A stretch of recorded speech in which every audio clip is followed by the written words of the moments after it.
आज या कळंब शहराच्या ज्याला की आपल्या गावाचं मंत्रालय हे या मंत्रालयाच्या प्रचारार्थ आपल्या जिल्ह्याचे लोकप्रिय खासदार आदरणीय श्री ओमदादा निंबाळकर, आपल्या विधानसभा मतदारसंघाचे आमदार कैलासदादा पाटील,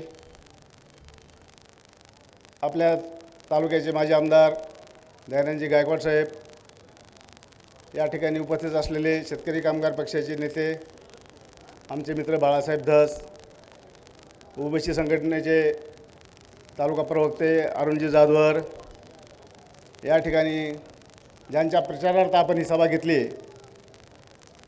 त्या शिवसेना उद्धव ठाकरे गट आणि काँग्रेस पक्षाचे अधिकृत उमेदवार रश्मी संजयजी मुंदडा आणि 20 प्रभागातील 15 नगरसेवक काँग्रेसचे आणि 15 नगरसेवक मशालचे आणि 7 नगरसेवक पंजावरचे. सुरुवातीला महाविकास आघाडीची युती करावी, एकत्रित महाविकास आघाडी राहावी ही सर्वांची अपेक्षा होती. परंतु काही मित्रपक्षांना अनावश्यक अपेक्षा असल्यामुळं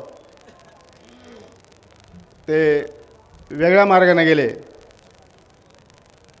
आणि आम्ही मात्र जे पक्षाची पॉलिसी आणि महाविकास आघाडीची पॉलिसी आणि आमदार साहेब आणि ओमदादा खासदार साहेब यांच्या नेतृत्वावर विश्वास ठेवून महाविकास आघाडीमध्ये राहिलोत. काल परवा सभा झाली, त्या सभेमध्ये वेगवेगळे मुद्दे वेगवेगळे आणि चुकीचे लोकांना सांगण्यात आलं. आम्ही किती सभ्य आहोत, आम्ही किती समाजासाठी कार्य करतोय, किती लोकांच्या कामाला पडतो हे सांगण्याचा प्रयत्न केला.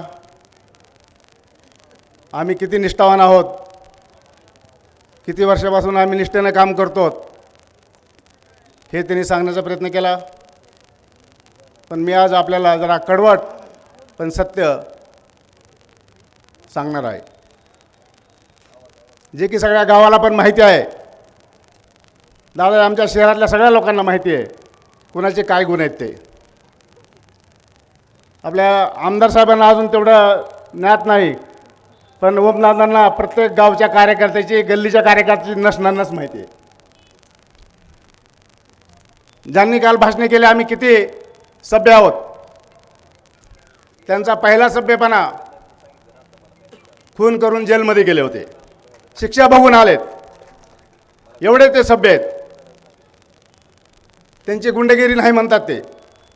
काल परवाच मातंग समाजाच्या एका कार्यकर्त्याला त्याचे काय हाल झाले तर सगळ्या गावाला माहिती आहे, पेपरवाल्याला माहिती आहे, टी व्हीवर सुद्धा बातम्या आल्या त्याच्या. ते गुत्तेदारी टोळी सांभाळणं, फक्त गुत्तेदाराची टोळी, 8 नंबरमधल्या गुत्तेदाराची टोळी, 8 नंबरचा उमेदवार त्यांचा आता तो एक टोळीचा प्रमुख, 9 नंबरमध्ये आहे तो एक प्रमुख, 3 नंबरमध्ये उभा आहे तो एक प्रमुख. ह्यांच्या मार्फत गुत्तेदारी करायची, कमिशन घ्यायचं, आपले घरं भरायचे, ही त्यांची पद्धत. कळंबमध्ये असा कुठला एक महिना गेला नाही ज्या महिन्यामध्ये ह्यांच्या कार्यकर्त्यांनी लोकांवर अन्याय केला नाही. आणि मोठेपणानं सांगता काय, मी एवढे विकास कामं केले. कुणाच्या जीवावर कामं केले विकास कामं? तुम्हाला जर थोडे बी जर असेल म्हणाला तर तुम्ही पहिल्यांदा सभापतीपदाचा राजीनामा द्यायला पाहिजे आप्पा, पहिल्यांदा. कारण तुम्ही महाविकास आघाडीकडून निवडून आलात. ओमदादांनी आणि कैलासदादांनी आणि महाविकास आघाडीच्या कार्यकर्त्यांनी रक्ताचं पाणी करून तुम्हाला निवडून आणले. तुम्ही अगोदर पहिल्यांदा राजीनामा द्या आणि त्यानंतर तुम्ही बाकीच्या निवडणुकीला पुढे जा. आणि तुम्ही लोकांना सांगता मी एवढे विकास कामं केले. कुणाच्या जीवावर कामं केले सगळे तुम्ही? हे रस्ते केले, ते रस्ते केले. तो रस्ता दादा तुम्ही डिप्युटेशनमधून दिलेला रोड आहे तो. कैलासदादांनी, ओमदादांनी ह्यांनी रोडचे कामं करून दिले, तर निधी उपलब्ध करून दिला. त्याचं क्रेडिट तुम्ही स्वतःच घेताय. तुम्ही ना नरसिंग अण्णा जाधवचे झाले, ना कधी ओमदादाचे झाले, कधी सावंतसाहेबाचे झाले, ना कधी जनतेचे झाले. तुम्ही कधीही कुणाचे नाही आहेत. तुम्ही फक्त तुमच्या स्वार्थाचे आणि तुम्ही फक्त पैशाचे आणि तुमच्या गुत्तेदाराच्या टोळीचे माणसं आहेत तुम्ही. तुम्ही बाकी कोणाचेही माणसं नाहीत तुम्ही. तुम्हाला बोलायचा अधिकार नाही, तुम्हाला मतं मागायचा अधिकार नाही. तुम्ही कायमस्वरूपी गोरगरिबावर अन्याय करत आलात, कळंबच्या जनतेवर तुम्ही अन्याय करत आलात. म्हणून इथून पुढे कळंब शहराच्या जनतेला मी सर्वांना सांगतो विनंती करून की वेळ आहे ह्यांची दादागिरी, ह्यांचा अन्याय मोडून काढायचा यावेळेस आपल्याला. इतक्या प्रमाणात मोडून काढायचं की 4 नंबरला गेले पाहिजे. 4 नंबरला तशी परिस्थिती आहे आज, खोटी गोष्ट नाही सांगत तुम्हाला. 4 नंबरला गेले पाहिजे, ह्यांची अशी परिस्थिती आहे.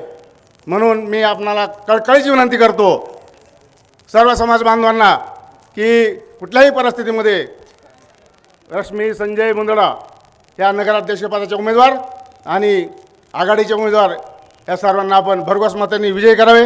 धन्यवाद. जय हिंद, जय महाराष्ट्र.